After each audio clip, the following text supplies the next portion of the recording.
I lost everything twice. I don't know if you've ever lost everything before, but I've been bottomed out twice. I done seen rock bottom 2 times. I've been through some walls up in here, man. I'm just trying to tell you, man, God is really with you. God is in the forgiving business. God is in the get it together business. If you got dreams and visions, I got news for you. God is in the make your dream come true business. He did it for me, how he won't do it for you? A lot of y'all better than me. I'm just gonna flat out tell you. Most of y'all ain't done what I had to do to get to where I am today. You just ain't had to do this type of dirt. You ain't been homeless, so you ain't got the scrap like me. Most of y'all didn't come, you're not old as me. I've overcome it all because I have a relationship with him. And you can listen to me and tell that I'm not a perfect person. I am not a perfect Christian. I have my flaws. I am a flawed human being. But guess what? You are too. You ain't got it all together. I dare you to say you do. I make a lot of money, man. But guess what? I ain't got it all together. I'm hurting. I'm hurting, man. Everybody tripping through something. Everybody, I don't care who you are. You're going through something. But if you got God, you can make it. I'm just telling you this little piece of information.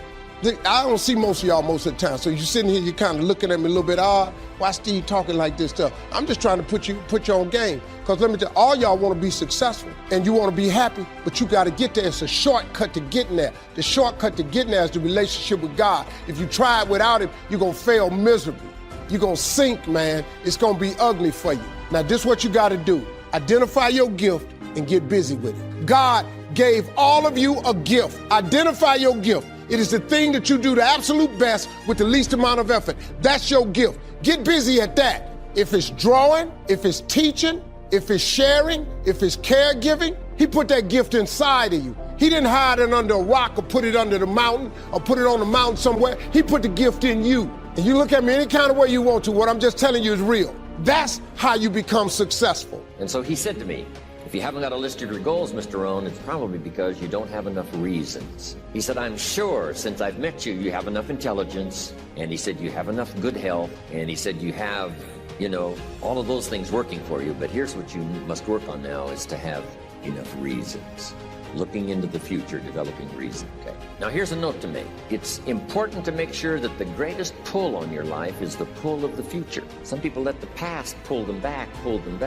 The past can be like gravity if you let it to pull you back. Some people live in the past. They live in the darkness of the past. They live in the mistakes of the past. They live in the discouragement of the past. They didn't make it, and that affects them for the rest of their life, living in the past. So we don't want the past to pull us back to live in the past. So make this note.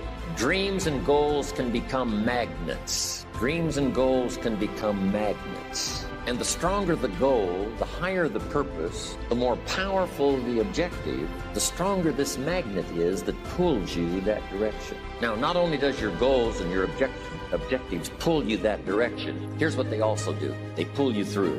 They pull you through all kinds of down days. They pull you through a difficult time. It'll pull you through some winter of your life. Some people get lost in the confusion of the day simply because their goal is not bright enough to pull them through. Next, it's goals that drive us to take advantage of the spring.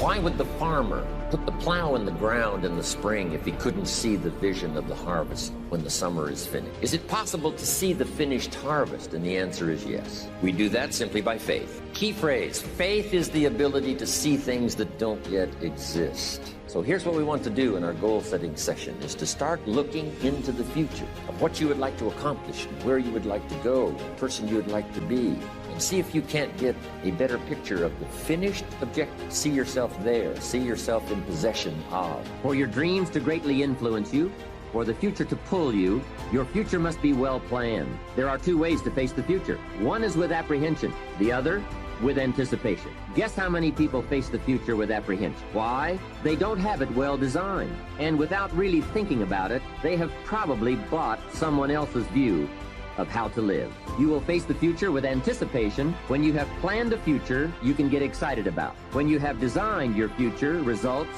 in advance. In this way, the future will capture your imagination. So here's what I'm suggesting. How much time do you spend working on you? How much time do you spend every day working on your dream? In the last 90 days, how many books have you read? In the last year, what new skill or knowledge have you acquired? What kind of investment have you made in you? So I'm saying that as you begin to look at where you want to go, if you want to make it today, and things are changing so fast, you have to literally run to stand still. I'm saying that you've got to make some conscious effort to begin to work to develop you. Here's something else. Most people are not living their dreams because of fear, ladies and gentlemen. I was in Columbus, Ohio yesterday speaking for a particular Ohio department. Young lady named Karen who greeted me, who organized the event. Very talented, very skillful. And she was talking about she wanted to become involved in the consulting business. I said, why aren't you doing it? I said, you have the abilities. I said, you're not here because they like you. You're here because you're doing the job. You're making things happen. And she came up with all kind of ideas, but finally she said, I guess I can't see myself doing it. I guess I'm afraid. Fear, limited vision, and lack of self-esteem is what keep most people doing things they don't want to do. Flew from Columbus, Ohio to Denver, Colorado to a major communications company, and the person that picked me up at the airport told me about the fact that the company is planning on having a major downsizing, and they offered some of the employees there an early retirement, and some of them will earn as much as $300,000. And they said, this is the last time that you can take this offer. If you don't do it when we have the downsizing, you might be among those who will lose their jobs, and all you will get is your severance pay. And only 50% of the people who were eligible to take the $300,000 took it. The others were afraid to take a chance on themselves. The others couldn't see themselves beyond that company. They couldn't see life after that company. The same reason that people stay in relationships where they're abused or they're unhappy or it's unfulfilling. They can't see themselves beyond that relationship. They can't see themselves enjoying life without that person. They think that this is all that they can do. The same reason that people get stuck at a certain level in life. They can't see things being better for them. And they think that this is it and this is all they deserve. This is all they've ever seen. It's been passed on to them. And they think that this is it for them.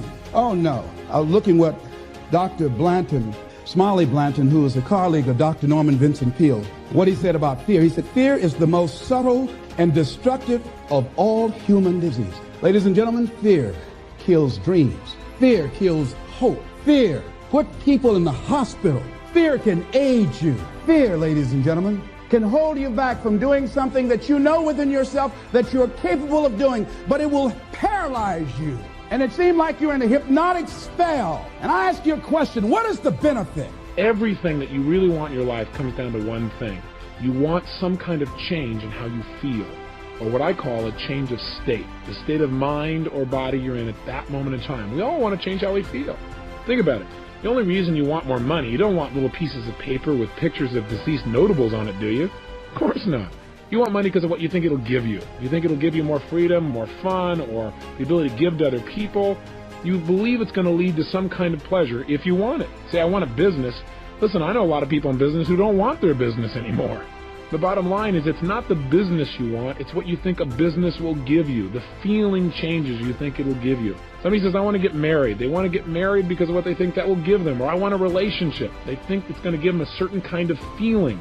That's what drives all of our behaviors. Challenge me on this. See if you can find an exception. Is there anything in your life that you really, really want that the reason you want it doesn't come down to eventually some feeling you're going to get if this thing happens in your life?